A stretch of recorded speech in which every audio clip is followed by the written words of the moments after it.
자, 안녕하세요.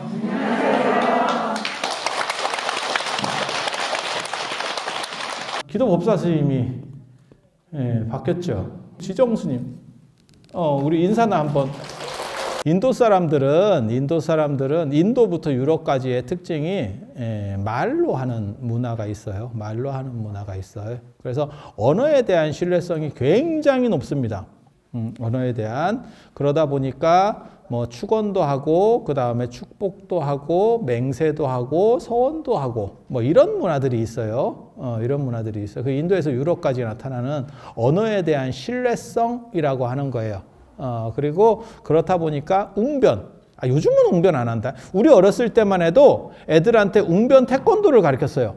그래서 웅변술이라든지 논리학이라든지 이런 게 서양적인 겁니다. 그래서 그런 웅변 가지고 제일 뜬 사람 하면 어떻게 보면 히틀러 같은 사람. 히틀러 같은 사람이 웅변 가지고 뜬 거예요. 그리고 뭐 로마나 그리스 때 그런 사람들 정치인들 보면 다 웅변.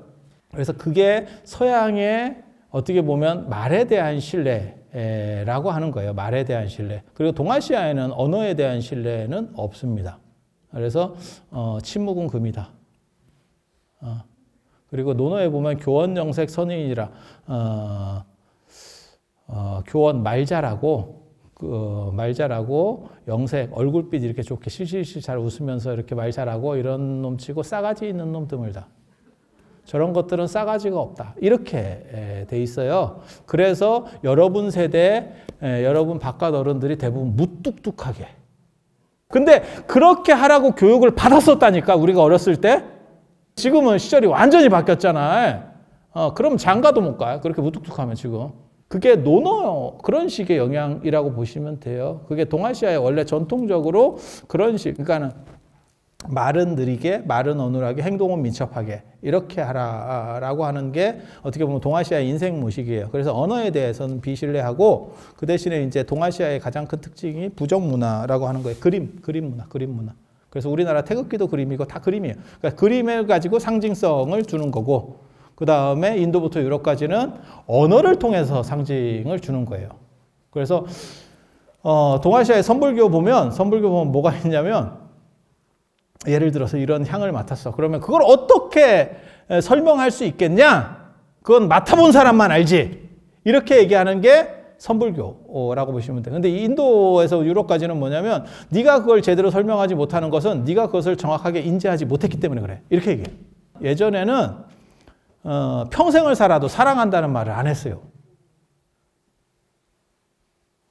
여러분도 못 들어봤지? 그게 여러분이 사랑스럽지 않아서가 아니고 문화가 그래서 그래. 근데 지금은 뭐라고 얘기해요? 사랑한다고 말해주세요. 이렇게 캠페인이 나오잖아. 못 들어봤어요? 먼저 사랑한다고 말해주세요.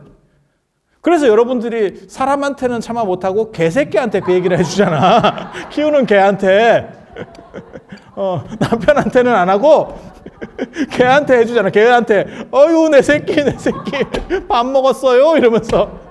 아니 그렇게 바뀌었잖아요. 그러니까 표현해 주세요라는 쪽으로 바뀌었잖아요. 그게 우리가 서구가 된 거예요. 그 전에는 과묵하게 그런 표현을 안 하는 게 정상입니다. 그러니까 연세 드신 분들은 그런 표현을 안 하는 거예요.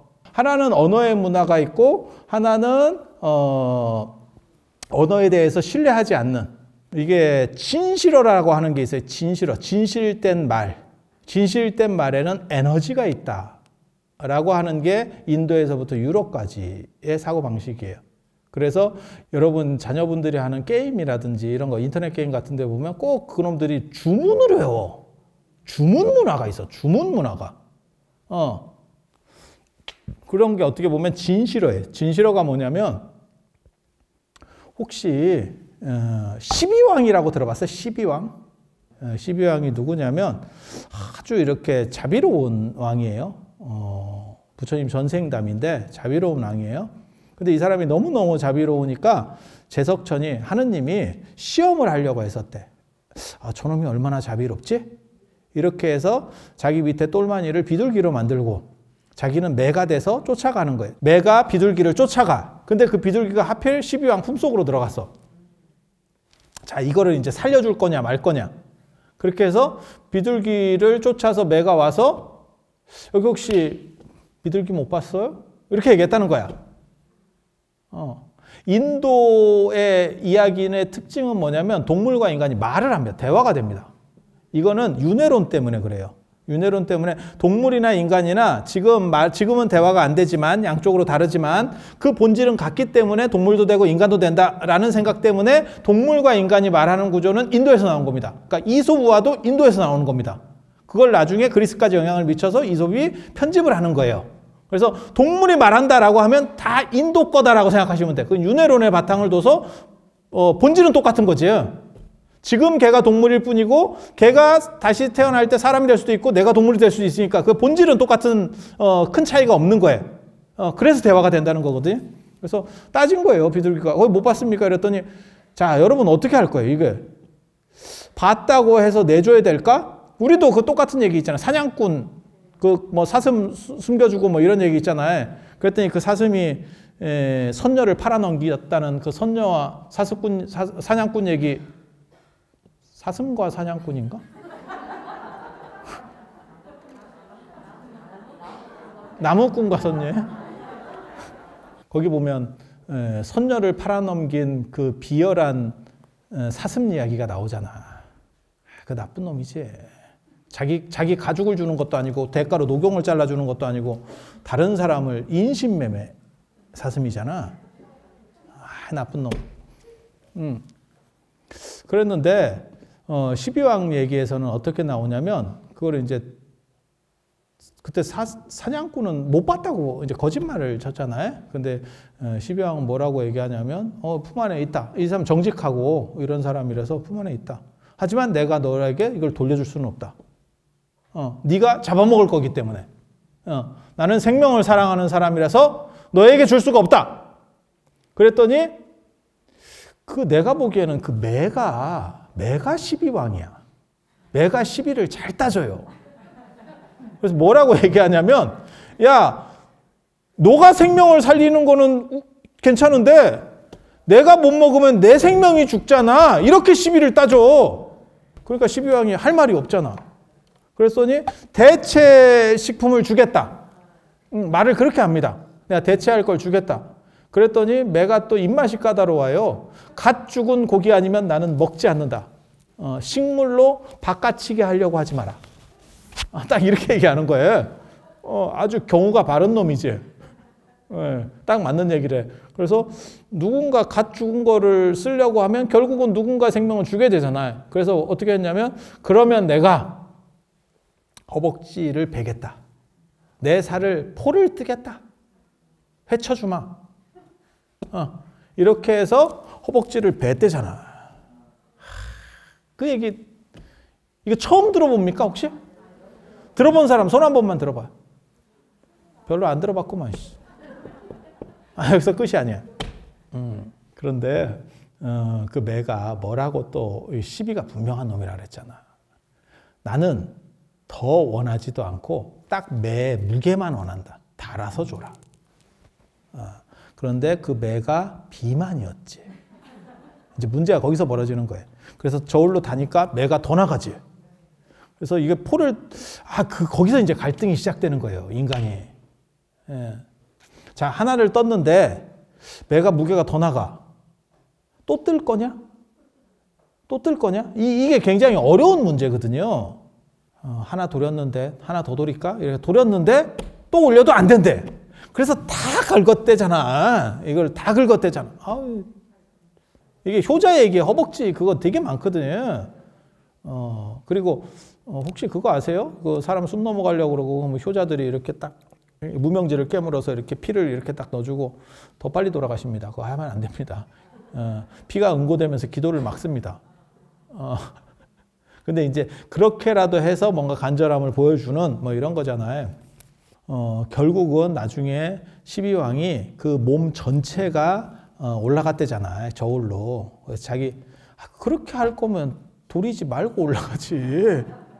괜히 돌아가지고 고통만 다 당하고 이게 뭐 하는 짓이야. 이런 생각을 했겠지. 그렇게 해서 그랬더니 이제 이제 제석천이 이제 딱 매가 제석천으로 변신하면서 내가 너를 시험하려고 했었다. 이건 몰래카메라였다. 그러면서 뭐라고 제석천이 물어보냐면 네가 그렇게 살을 도리고 몸을 올려놓는 그런 희생을 하면서도 그걸 이제 보살도라고 하는 거예요. 자기를 희생하면서 상대를 이렇게 해주는 거. 그렇게 해서 그런 행동을 하면서도 후회하는 게 없었냐? 이렇게 했더니 시비왕이 나는 후회가 없다. 그랬더니 에이 못 믿겠는데 이렇게 얄었다는 거지. 야 그거 어떻게 믿냐? 이렇게 그랬더니 시비왕이 하는 말이 그거잖아. 내가 만일 이런 행동들을 할 때 한 번도 원망하거나 후회하는 마음이 없었다면 내 몸이 원래대로 회복될 것이다. 그렇게 했더니 몸이 회복됐대. 딱 들어봐도 별로 가능성은 없는 얘기 같긴 한데 이게 인도의 이야기에는 이게 무진장 많아요. 이런 게 시리즈로 엄청나게 많아. 이게 진실어라는 거예요. 진실어. 진실된 말에는 어떤 에너지가 있어서 그것들을 극복할 수 있다. 맹세나 이런 것도 마찬가지예요. 맹세나 서원이나 뭐 이런 것도 다 마찬가지입니다. 그리고 금강경에 보면 또 가리왕 이야기도 있잖아. 가리왕 들어보셨어요? 인욕선이라는 사람이 잘 참아가지고 이렇게 하고 있었는데 가리왕이라는 사람이 원래 이렇게 잔혹한 사람인데 자기 어떻게 보면 첩들을 데리고 놀러 나왔대잖아요. 얘기 들어보셨어요? 첩들을 데리고. 그래서 첩들을 데리고 놀러 나왔다가 임금이 잡니다. 가리왕이 잡니다. 근데 그거는 인도 문화를 이해하면 왜 잤는지를 알 수 있어요. 인도는 더운 지역이기 때문에 낮에 자는 문화들이 있어요. 뭐 그리스나 이런 데 가도 그 자는 문화가 있어. 낮에 자는. 그랬는데 밑에 이제 그 첩들은 안 자고 이렇게 이제 자기들끼리 짜부락거리고 있는 거지. 그러다가 그 인욕선인을 본 거야. 그렇게 해서 저기 누가 수행자가 있네 나무 밑에 이렇게 해서 찔쩍거리고 가가지고 거기서 뭐 얘기를 하고 있었대. 그랬더니 가리왕이 자다가 일어나니까 아무도 없고 그래서 찾으러 갔더니 이렇게 주변을 봤더니 저기서 인욕선인과 이렇게 얘기를 하고 있더래. 가리왕이 왜 내 여자들에게 네가 작업을 하느냐 이렇게 얘기가 된 거예요. 그래서 나는 작업한 적이 없다. 나는 작업한 적이 없다. 그렇게 해서 이제 팔을 베는 거죠. 팔을 베고 뭐 다리를 베고 어쩌고 이렇게 계속 하나하나 잘라가는 거예요. 그렇게 해서 맨 마지막에 네가 인욕선인으로 그렇게 잘 참는다고 하는데 내가 이렇게 자르고 너를 공격했을 때 네가 화나지 않았냐? 이러니까 나는 전혀 그렇지 않았다. 라고 얘기를 하니까 그걸 어떻게 증명할래? 하니까 진실어를 또 하는 거죠. 진실어를 시전하는 거죠. 진실어. 그래서 내가 만약에 전혀 분노하지 않았다면 내 몸은 원래대로 회복될 것이다. 이랬더니 기적같이 회복이 됐대. 진실어의 시전이라고 하는 거거든요. 이게 그걸 다른 말로 조금만 줄이면 진언입니다. 진실어, 진언. 진언이라고 하는 게 있고 진언이라고 하는 게 이거 참된 말이에요. 참말, 진실한 말. 진실한 말, 진언. 그리고 진언에 또 다른 게 뭐냐면 주. 저 반야신경 같은 데 보면 즉설, 주알 이렇게 했고 주 나오잖아요. 주. 대부분 주는 짧은 겁니다. 길이가 짧아요. 뭐 아재아재 바라아재 뭐 이런 식으로 아니면 뭐 온만이 반매움 이런 식으로. 그리고 주에는 특별한 내용이 별로 없습니다. 특별한 내용이 없습니다. 그냥 어떻게 보면 감탄사나 발음이 중요한 거고 내용이 특별히 없어요. 내용이 특별히 없어. 그걸 이제 만트라라고 하는데 그건 주. 일단 짧다 이렇게 보시면 되고 여기서 말하는 건 다란이잖아요. 신묘장구 다란이. 대다란이는 뭘까요? 길이도 되고 내용도 짱이에요. 라는 뜻이겠죠. 신묘장구 대다란이. 그래서 여기는 이제 좀 긴 거고 이 다란이는 만트라 주하고는 또 달라요. 이거는 총지라 그래서 모든 좋은 거를 다 가지고 있는 그래서 거기에는 사실 내용이 있어. 여기에는 내용이 있어. 스토리가 있어. 근데 그 스토리가 이렇게 서사적인 스토리가 아니고 단편적이에요. 왜냐하면 이게 어떻게 보면 식구 같은 거야. 식구 같은 거야. 그래서 이 내용의 스토리는 뭐냐면 관세음보살 됐다 좋아요. 주 만트라라고 하는 거는 짧은 글로서 큰 뜻은 없다. 이렇게 생각을 하시면 되고, 그리고 그거는 발음이 중요한 거다. 라고 생각하시면 되고, 여기에는 내용이 있어요. 내용이 있어. 그런데 그게 문화마다 약간씩 달라서 번역을 잘 안 하는 거예요. 번역을 잘 안 하는 거예요. 우리도 그런 거 외웠었잖아요. 일종의 이러한 다라니 같은 거 여러분이 외웠던 거 말씀드리면 국민교육원장. 그 내용이 좋다니까. 우리는 민족 중의 역사적 사명을 띠고 이 땅에 태어났다. 그거 있잖아요. 국민교육원장이나 안 그러면 국기에 대한 맹세? 예. 국기에 대한 명세? 뭐 이런 거 생각하시면 돼요. 그래서 그렇게 스토리가 있지만 그거는 그 동네 사람들한테나 이게 설명이 잘 되는 거지, 다른 동네로 가면 설명이 잘 안 돼. 아니 그렇잖아요. 우리는 민족 중의 역사적 사명을 띠고 이 땅에 태어났다. 이거 너무 국수주의적이잖아요. 그러니까 우리나라에서는 되지. 근데 그거를 만약에 뭐 미국 사람이라든지 일본 사람이 들으면 웃기고 있네 이렇게 할 수도 있지. 야, 너네만 민족 중의 역사적 사명을 띠고 태어났냐? 우리도 그렇게 태어났지. 뭔 헛소리야. 이렇게 할 수도 있잖아. 그죠? 그래서 이거는 인도 문화를 바탕으로 해서 나타난 관세음보살 창가이기 때문에 내용을 보면 거기에는 상징, 신화, 인도에 있었던 신화, 그 다음에 비유들이 많이 있어요. 그래서 해석을 해줘도 이게 말이 좀 잘 안 돼. 예, 전달이 잘 안 돼. 그래서 해석을 안 하고 그냥 원빵으로 가는 겁니다. 그러니까 진원유는 짧은 거는 해석해도 별 뜻이 없어. 옷만이 반면 연꽃 속에 보주요. 뭐 이게 다야. 그 다음에 아재아재 바라 성아재 모지사바 가자 저 피안으로 싸게 빠지게 퍼뜩하자. 뭐 이런 거밖에 없어. 그래서 그런 거는 뜻이 별로 없기 때문에 그건 번역의 대상이 아니고 거기는 발음이 중요한 거예요. 그러니까 약간 음악 같다고 생각하시면 돼. 음악은 번역할 필요가 없고 그냥 들으면 되는 거야. 그리고 내가 그걸 따라서 하면 되는 거야. 여러분 어렸을 때 샹송이나 안 그러면 팝송 같은 거 쓸데없이 외우는 사람들이 있었어요. 70년대 문화 중에 그거 있었지. 팝송 뭐 쓸데없이 그냥 뜻도 모르면서 그냥 외워. 그런 거 생각하시면 돼. 그게 진언이라고 보시면 돼요. 진언. 그리고 다라니는 스토리가 있다. 스토리가 있다. 단 그 스토리가 너무 동아시아 거랑 달리 인도식이기 때문에 들어도 잘 몰라. 그렇다 보니까 번역을 안 한다. 그래서 이런 번역 기준이라고 하는 게 현장 스님의 오종불번이라는 게 있어요. 5가지는 번역하지 않는다. 그리고 구마라집 스님도 그런 번역 이야기를 해요. 현장이 번역을 안 하는 걸 원칙으로 잡았다. 뭐 이런 얘기가 맨 밑에서 한 4째 줄부터 나옵니다. 근데 이런 걸 보고 오종불번이라고 하는 거 현장만 이랬던 건 아니에요. 구마라집 스님도 이렇게 했었습니다. 이렇게 했었습니다. 그래서 인도에는 있고 이 동아시아에는 없는 거라든지 뜻을 설명해도 불명확한 거라든지 뭐 이런 것들은 번역을 못 해요.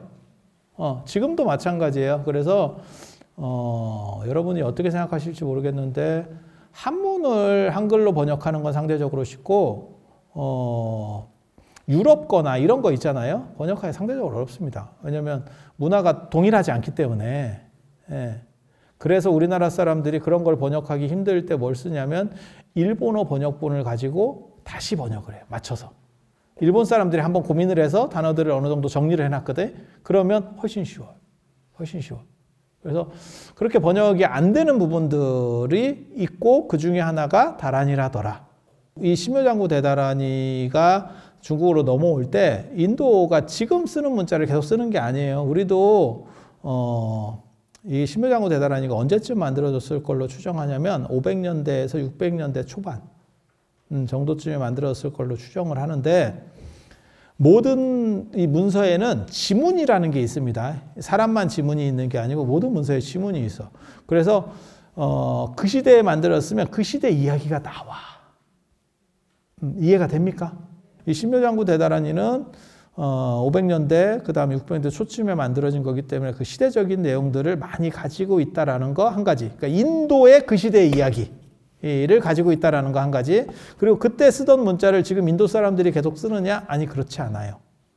얘네 문자가 바뀌었습니다. 우리도 마찬가지잖아요. 우리도 한글만 가지고 얘기해도 한글에서 희응 우리 이런 거 좀 쓰는 것들이 다 변형됐죠. 세모 이런 거 없었잖아요. 사과. 한글이 조선 초에 세종이 만들었잖아요. 그러면 기껏해야 500년 된 이야기고 500년은 좀 넘었으려나? 500년? 500년 정도 됐겠다. 그죠? 그 정도 된 거밖에 안 됐는데도 이렇게 바뀌었는데 지금 여기는 언제 얘기를 하냐면 500년대 얘기를 하잖아. 500년대 아니면 600년대 초. 그러면 1400년 전 우리는 안 바뀌었을 것 같아요? 우리도 바뀌었지. 아니 그렇지 않아요? 발음도 바뀌고. 그래서 향가 같은 거 신라 향가가 전해진다. 근데 그거 어떻게 읽느냐라는 것만 갖고도 논문이 엄청나게 많아요. 제가 예전에 제망매 가지고 그 향가 가지고 논문을 썼었거든요. 어떻게 읽는지 어떤 뜻인지 정확하게 모르겠어. 국어학자들이 다 얘기하는 게 조금씩 달라요. 크게 틀리진 않아. 하지만 다 한 끗 차이씩 다 틀려. 논문들이 다 다르게 나와 있어. 읽는 법도 다르고 당연히 글자도 달랐다. 이해가 되시죠? 그래서 인도도 마찬가지다. 그러니까 한자를 생각하시면 안 돼. 한자는 전 세계에서 문자 중에서 변형이 제일 적은 문자예요. 그러니까 진시황 때부터 지금까지 거의 문자가 비슷하게 내려갔다라고 보시면 되고 다른 데는 다 바뀌었어요. 진시황 때가 2200년 전이에요. 2200년 전. 2200년 전부터 거의 문자가 안 바뀌었어요. 그때 이사라고 하는 사람이 이제 소전체를 만들면서 요걸 이제 글자를 다 통일을 시키거든요. 문자의 통일이라고 하는 게 나오거든요. 그래서 그걸 기본으로 해서 지금 한자가 계속 내려왔기 때문에 그래서 우리가 논어를 볼 수 있는 거죠. 한자만 알면. 근데 여기는 못 보는 거예요. 그리고 알 수도 없어. 이게. 근데 인도도 이게 언어학이 발전해가지고 기본적인 것들은 있어요. 단 얘네가 지금 쓰는 게 아니라는 거죠. 그래서 이게 되게 재밌는 게 제가 이제 그 얘기를 하는데 인도 발음이 지금 인도 사람들이 발음하는 것이 맞느냐? 우리식으로 넘어온 발음이 맞느냐? 우리 게 더 고본이라니까. 이게 옛날 거라니까. 그래서 발음이 달라. 그래서 이제 두 가지의 큰 문제들이 있는 거예요. 이 발음상과 관련해서. 어떤 거냐면 인도 안에서 변형된 요 1500년 동안 바뀐 이 발음의 변동폭이 더 크냐? 근데 이게 언어라는 게 전파가 되면 말들이 좀씩 바뀌어요. 영어를 써도 콩글리시가 있잖아.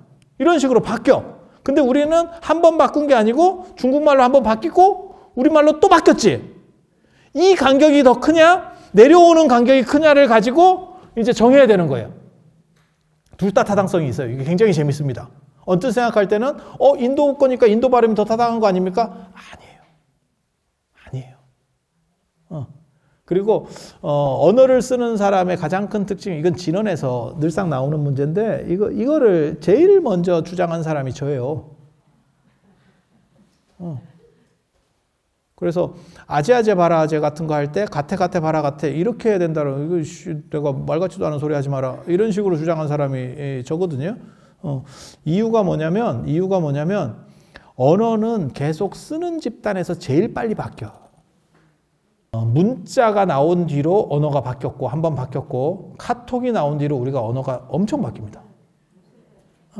엄청 바뀝니다. 그래서 이런 식으로다가 본토들은 굉장히 빨리 바뀌는 거고 익숙하지 않은 사람일수록 잘 못 바꿔요. 이게 특징이 그런 거예요. 네. 그래서 이렇게 전파된 지역일수록 변화는 더 느려요. 느리게 나타나는 게 일반적인 현상이에요. 그래서 본토에서 바뀌는 게 더 빠르다, 더 양이 많다라고 주장하는 건 우리 같은 사람. 내가 주장했다니까, 내가. 딴 사람들은 뭐라고 생각하냐면 인도 거니까 인도 발음이 더 나은 거 아니야? 이렇게. 자, 전파된 지역의 보수성을 선택할 것이냐? 안 그러면 같은 언어 집단에서의 이러한 변화를 놓을 거냐. 그리고 이게 굉장히 재밌는 게 지금 잘 모르는 사람들이 자꾸 남방불교 뭐 빨리언 문헌이 뭐 정통이에요. 정통은 화장실이 정통이야. 너가 몰라서 그렇지. 예, 고문헌이 실제로 고본 형태는 동아시아에 더 있어요. 이유가 뭐냐면 똑같은 율장이 있어. 그럼 동남아시아는 인도랑 문화적인 부분이 비슷하기 때문에 걔네는 그 율장을 지키려고 했어요. 근데 시대가 다르면 안 맞지, 좀씩. 그러면 그걸 어떻게 되냐면 손을 봐요. 그리고 걔네는 찍는 문화가 아니고 이렇게 손으로 베껴 쓰는 문화예요. 암기하고 베껴 쓰고. 근데 그게 그지 같은 문화거든. 핸드메이드 좋은 거 아닙니까? 진짜 그건 무식한 사람들이 하는 얘기예요. 왜? 암기라고 하는 것은 끊임없이 오류를 동반해요. 아무리 정확하게 외운 것 같아도 바뀝니다. 저도 깜짝 놀랄 때들이 있어요. 제가 이렇게 영상 찍어놓고 보다가 왜 내가 저렇게 얘기했지? 이렇게 할 때가 있어. 헛나오는 거예요. 나는 이 단어를 생각했는데 이 단어가 나와. 그리고 내 스스로가 기억을 왜곡하는 경우도 있어요. 이거는 무의식이 움직이는 거기 때문에 내가 이걸 통제를 다 못해요. 아무리 머리가 좋은 놈이라도 방법이 없어. 착각이 나타나는 거라니까요. 그래서 암기로 전승했다. 이거 굉장히 좀 문제성이 있는 겁니다. 그리고 그 암기한 걸 가지고 뺏겨 쓰는 거지. 이렇게. 이거는 무진장 많이 변동폭이 큽니다. 근데 중국 같은 경우는 목판으로다가 고려대장경처럼 해서 찍어서 내는 거거든. 이거는 한번 나가는 데까지가 힘들지, 나가면 정본이 있는 거라니까. 다른 게 만들어지기가 어려워요. 왜냐하면 책을 한 권만 찍겠어? 뭐 수백 권을 찍겠지? 그 목판을 만든 돈이 있는데, 그러니까 수백 권을 찍어내면 무슨 일이 벌어지느냐? 똑같은 책이 돌아다니고 있는 거예요. 손으로 쓰면 다 좀씩 틀릴 수 있어. 그래서 기준점이라는 게 정확하게 있는 거고, 중국은 인도랑 문화 배경이 너무 달라가지고 계율을 지키지 않아요. 그냥 출가할 때 계율을 받아. 그리고 그 율장을 모셔놔. 이렇게 모셔놔. 그러면 생활은 어떻게 하느냐? 그래서 율이 없었어요. 그래서 청규라는 걸 만들었었어요. 이 안에서의 자기 조례. 왜? 인도 같은 경우는 더운 지역이기 때문에 인도 율장에 보면 노팬티입니다. 재밌는 거 가르쳐주면. 그리고 이 가사를 자세히 봐보세요. 이게 약간 치마 스타일이에요. 통치마 스타일이에요. 이렇게 돌리는. 더운 지역이라서 그래요. 인도에서 정해놓은 룰만 가지고 저 동아시아에서 살면 얼어 죽습니다. 걔네는 더운 문화의 기준을 맞춰놓은 거잖아요. 탁발이라고 하는 것도 마찬가지예요. 걔네는 고온 다습하고 강우량이 많기 때문에 이모작 삼모작이 가능하고 덥고 습하니까 음식 저장이 안 돼. 그러니까 생산량은 많고 음식 저장이 안 돼. 그러니까 음식을 했다가도 남으면 빠딱빠딱 누구를 줘야 되는 거야. 그래서 탁발이라고 하는 게 오히려 그 사람을 도와주는 게 돼. 그런데 동아시아 같은 경우는 저장을 할 수 있기 때문에 추우니까 음식은 적고 저장을 할 수 있으니까 얻어 먹는다 이러면 빌어먹을 놈 이렇게 되는 거예요. 문화 배경이 완전히 달라져. 네, 완전히 달라져. 그래서 이런 문제로 인해서 율을 지킬 수가 없었습니다. 그래서 그거를 어거지로 우기고 지키는 사람들을 율사라 그러고 그 사람들은 신통이 생겼다고 얘기를 하는 거야. 진표율사나 자장율사 얘기해 보면 막 신통이 있어. 근데 율 지킨다고 신통이 생기는 건 아닙니다. 정확하게 말씀드리면. 법을 잘 지킨다 그래서 법관이 법 잘 지켰다 그래서 신통 생기고 그런 거 아니거든. 똑같아요. 그건 생활 어떤 원칙인데 인도 사람들은 다 하던 원칙인데 그래서 그걸 그대로 놔두는 거죠. 그러다 보니까 이쪽은 박제가 돼 있고 한쪽은 계속 쓰는 거야. 자, 거기서 이제 두 가지가 나오는 거예요. 어떤 사람이 차를 샀는데 한 사람은 계속 타는 사람. 타다 보면 수리를 해야 되죠. 그럼 부품도 갈아야 되고 뭣도 갈아야 되고 뭐 타이어도 주기적으로 갈아야 되고 뭐 와샤액도 넣어야 되고 그렇게 된 차하고 사자마자 그냥 그대로 보관해 놓은 차가 있어. 어떤 게 더 오리지널할까?